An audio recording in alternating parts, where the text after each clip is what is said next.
Hello everyone, how are you all? আজ আমরা আলোচনা করব আর্টিকেল 13।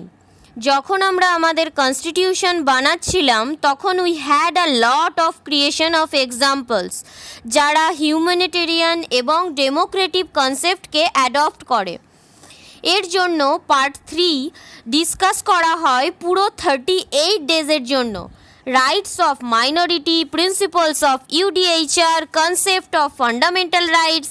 পার্ট 3 এক্সিস্ট করে এই অবজেক্টিভসের সাথে কি আমাদের রাইটস অ্যান্ড ফ্রিডমকে স্টেটের আরবিট্রারি ইনভেনশন থেকে বাঁচাতে হবে। তার মানে এটা হলো স্টেটের ইনভেনশনকে এই হিসাবে জাজ করতে হবে তার ইম্প্যাক্ট কি হচ্ছে মানুষের রাইটস এবং ফ্রিডমসের ওপর। And this entire concept is your Article 13. Basically Article 13 4 principles সম্বন্ধে কথা বলে relating to fundamental rights. Fundamental rights exist করে যখন থেকে আমাদের প্রেজেন্ট কনস্টিটিউশন এক্সিস্ট করে, যেটা হলো 26 jan 1950। আর্টিকেল 13 ক্লজ 1 কথা বলে প্রি কনস্টিটিউশনাল লস সম্বন্ধে। এটা বলে 26 jan 1950-র আগে আমাদের কান্ট্রিতে এমন অনেক লস ছিল, কনস্টিটিউশন পরে we had fundamental rights. Clause 1 বলে যে সমস্ত লস কনসিস্টিং ফান্ডামেন্টাল রাইটসের সাথে কনসিস্টিং নয়, মানে যে সমস্ত লস ফান্ডামেন্টাল রাইটসকে রেসপেক্ট করে না, সেই সমস্ত লস ভয়েড হয়ে যাবে। And all those laws which are consisting with FIR that will be valid. আমাদের এটাকে একটা এক্সাম্পল দিয়ে বুঝতে হবে।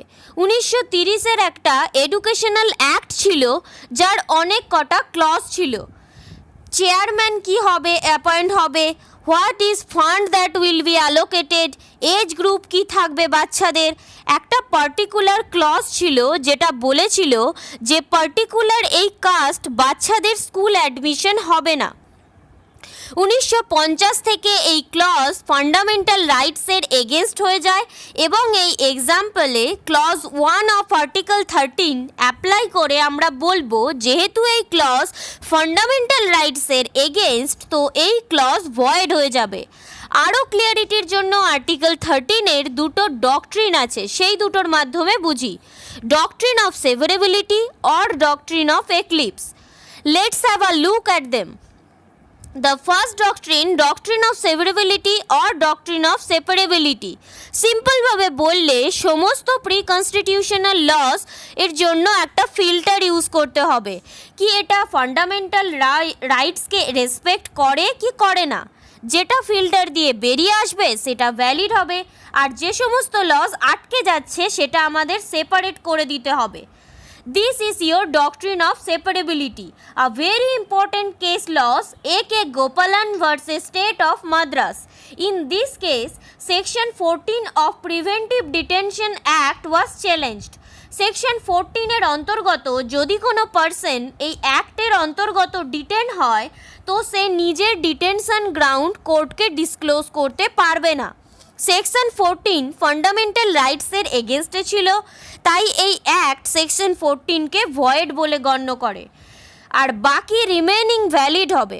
এবার ডকট্রিন অফ সেভারেবিলিটি মানে ফিল্টার আউট করা। নেক্সট ডকট্রিন অফ এক্লিপস মানে টু হাইড, এর মানে শ্যাডো করে নেওয়া, মানে লুকিয়ে নেওয়া। Section 14 is not a dead section, it's a sleeping section. এর একটা রিলেটেড কেস লস দেখি। Bhikaji versus state of MP case.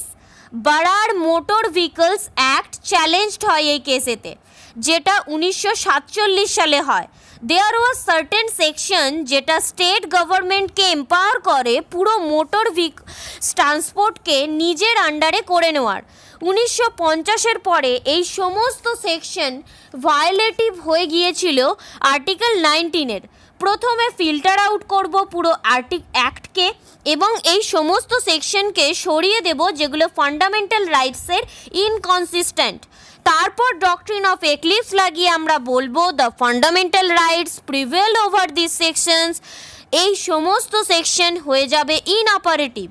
এরপর আর্টিকেল 19 সেকশন অ্যামেন্ডমেন্টস হয়।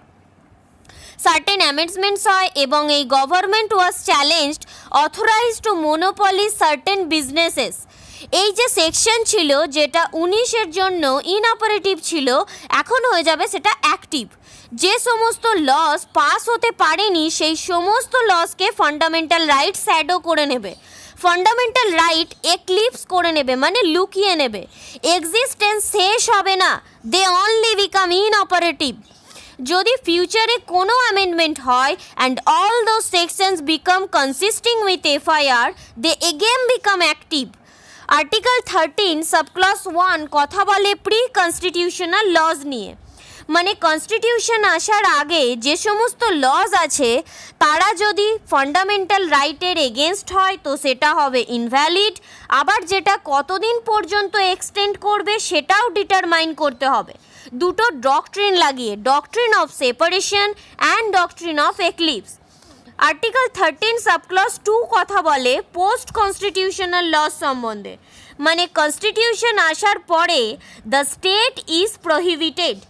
স্টেট এমন লস বানাতেই পারবে না যেটা ফান্ডামেন্টাল রাইটের এগেনস্ট হবে। যদি তৈরি হয় তাহলে সেটাও হবে ইনকনসিস্টেন্ট, মানে ভয়েড হবে। আর্টিকেল 13 সাবক্লস 2 এ অনেক কিছু টুইস্টও ছিল। এই সমস্ত কিছু সেটেল হলো state of Gujarat versus Ambika মিলসের কেসে। এই কেসে certain labour welfare fund was challenged. এতে কিছু এমন সেকশন ছিল যেটা ফান্ডামেন্টাল রাইটের এগেনস্টে ছিল। এই কেসে কিছু কোয়েশ্চেন ওঠে, যেটা ফান্ডামেন্টাল রাইটস পায় সেটা তো শুধুমাত্র সিটিজেনরা পায়। What will be the any law in respect to non citizens or company?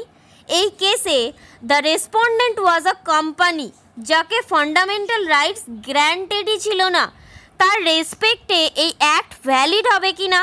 The Supreme Court said that because the FIR are not granted to companies, this section will still be operative for non-citizens. First, so basically state is prohibited for making any laws যেটা fundamental রাইটসের against হবে। Second, যদি এরকম কোনো loss তৈরি হয় তো সেটা সিটিজেন্সের রেসপেক্টে void হবে, ওটা নন সিটিজেন্সদের জন্য অ্যাপ্লাই হবে না। কিন্তু যে সমস্ত ক্যাটাগরিজ অফ পার্টিজ যাদের ফান্ডামেন্টাল রাইটস গ্র্যান্টেড নেই, যেমন কোম্পানি, নন সিটিজেন্স, তাদের জন্য that place of legislation is still operative, that is not void, that is valid. আশা করছি তোমাদের এই টপিকটা আজকে খুব ভালোভাবে ক্লিয়ার হয়েছে। যদি তাও কোনো রকম কোনো কোয়ারিজ থেকে থাকে নিচে আমাকে কমেন্ট বক্সে কমেন্ট করে জানাতে পারো, আমি ডাউট ক্লিয়ার করে দেওয়ার চেষ্টা করব। ডক্ট্রিন অফ সেভারেবিলিটি খুব ইম্পর্টেন্ট একটা টপিক। আর্টিকেল 13 তোমাদের খুব ভালোভাবে আমি যথেষ্ট সহজভাবে বোঝানোর চেষ্টা করেছি। তাও কোনো রকম কোনো ডাউট থাকলে আমাকে অবশ্যই জানাবে, আমি তোমাদের হেল্প করার চেষ্টা করব।